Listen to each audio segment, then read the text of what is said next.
Right now, the US Naval Academy is in the process of removing hundreds of books from its library. Officials tell 11 News it's part of an order from the Department of Defense. Secretary Pete Hegseth has asked service academies to review material that promote diversity, equity, and inclusion. About 400 books were pulled before Hegseth visited the Naval Academy on Tuesday. Hello, Bobby Jones here for MeidasTouch Network and Valor Media Group. So the clip you just saw refers to the visit that the Secretary of Defense Pete Hegseth made to the United States Naval Academy in Annapolis. And I just want to take a moment to talk about the fallouts and the ramifications of that visit. And it's very personal to me. Full disclosure, I am a graduate of the US Naval Academy class of 2001. So let's just say I have a very, very vested interest in breaking down what's happening at all of our nation's service academies and at large colleges and universities. Let me first start by letting people who may or may not know what the United States Service Academies are, which the United States Naval Academy is one. There are 5 federal service academies in the United States, and the primary goal of all 5 are to produce officers for the various branches of service. Now, these are very elite and very unique institutions. They were founded to create a core group of career-minded officers that meet the highest standards in American society. So the 5, real quickly: the United States Military Academy at West Point, founded in 1802.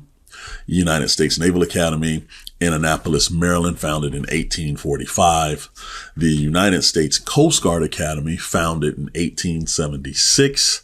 The United States Merchant Marine Academy, founded in 1938. And finally, the United States Air Force Academy, that was founded in 1954. So these institutions are leadership laboratories where it's not enough for you to be a great student, because all the kids that go there have very high GPAs, very high standardized test scores, but you also have to be very physically fit. You also have to have a strong moral and ethical compass, because upon graduation from these institutions, you'll be commissioned as officers in the various branches of service to which those academies provide officers. So the hope is you have someone that goes there, graduates, and then serves honorably up to over 20 years for the most part. So you're talking about the core spine of America's officer corps, even though ROTC and OCS, Reserve Officer Training Corps, and Officer Candidate School makes up the majority of officers.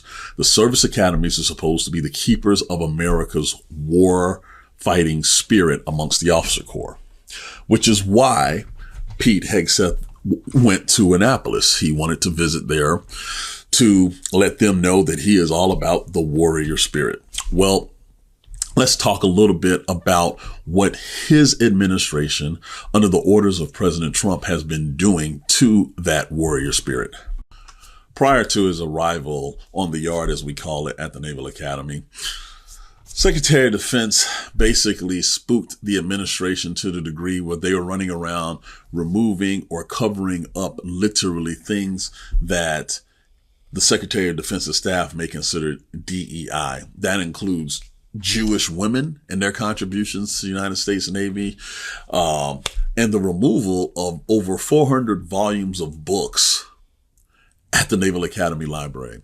So let's just pause for a second. I've already talked about the removal of history and how ridiculous that is. But the removal of books from an academic institution's library is chilling for many reasons. Number one, we've seen this before. Go back to the 1930s in Germany. Removal, book burnings, book banning, right? And that is something that has been repeated throughout history for dictatorships, fascism, etc. The first thing you do is remove access to information. But here's where it really should strike fear in the hearts of people who care about America's military.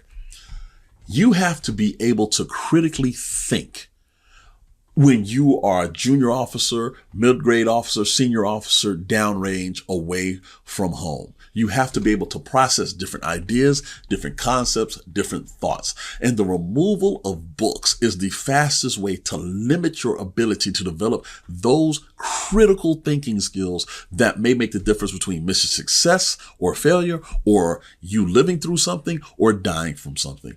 It's unbelievable to me that a nation that says it's a superpower, where we deploy all over the world and have bases in over 150 countries, will sit there and say, I need to narrow the exposure of the officers of which I'm training. Make that make sense. The literal cover up and removal of different groups, different minority groups, that contributed not only to the history of the United States Naval Academy, the United States Service Academies, but to the United States military, should be seen as the highest form of disrespect. But most importantly, it shows you the efforts of which the current administration is trying to limit the thought processes, limit the perceptions, and limit the exposure of its future officer corps. When you do that, that means lessons that have been learned are going to have to be painfully relearned. And it could happen at the cost of America's most precious resource, our youth. So I'm not saying this because I'm mad at Hegseth for just doing, things that make no sense. I'm mad about this because he's endangering the lives of future servicemen and women, because he is purposely trying to limit their expansion of knowledge and understanding the legacy and the history of which those hallowed halls hold at those service academies. Places like West Point, Annapolis, Colorado Springs, Kings Point, New London, those schools have always been in Donald Trump's vision because of his high school background going to New York Military Institute. He understands the caliber of kid that goes there. He understands the high quality graduate that will be produced from these institutions. And in his mind, if he can indoctrinate them to his way of thinking, then his legacy will go well beyond his lifetime. And he's right. The problem with that is the way he views the world is not conducive to America being a worldwide leader, remaining a superpower, but most importantly, being able to lead America's military in the most cohesive way possible. Anytime you restrict information access to any population, things go south very quickly. Very quickly. And right now, we have at these institutions kids that could have went to Harvard, Yale, Stanford, wherever they could have wanted. They chose to serve. We are limiting their preparation based on culture wars that really, in reality, will not matter when they actually have to go to war. I don't think anybody cares about my background or anybody's background if they are in a combat situation. They care about the competency. And in order to be competent as a military officer, especially in the 21st century, you have to be able to critically think. You have to be able to process information very fast and make informed decisions. By limiting who is exposed to what at these schools, where the whole purpose is to send them into harm's way, you are creating a dangerous situation 5, 10, 15, 20, even 30 years down the road.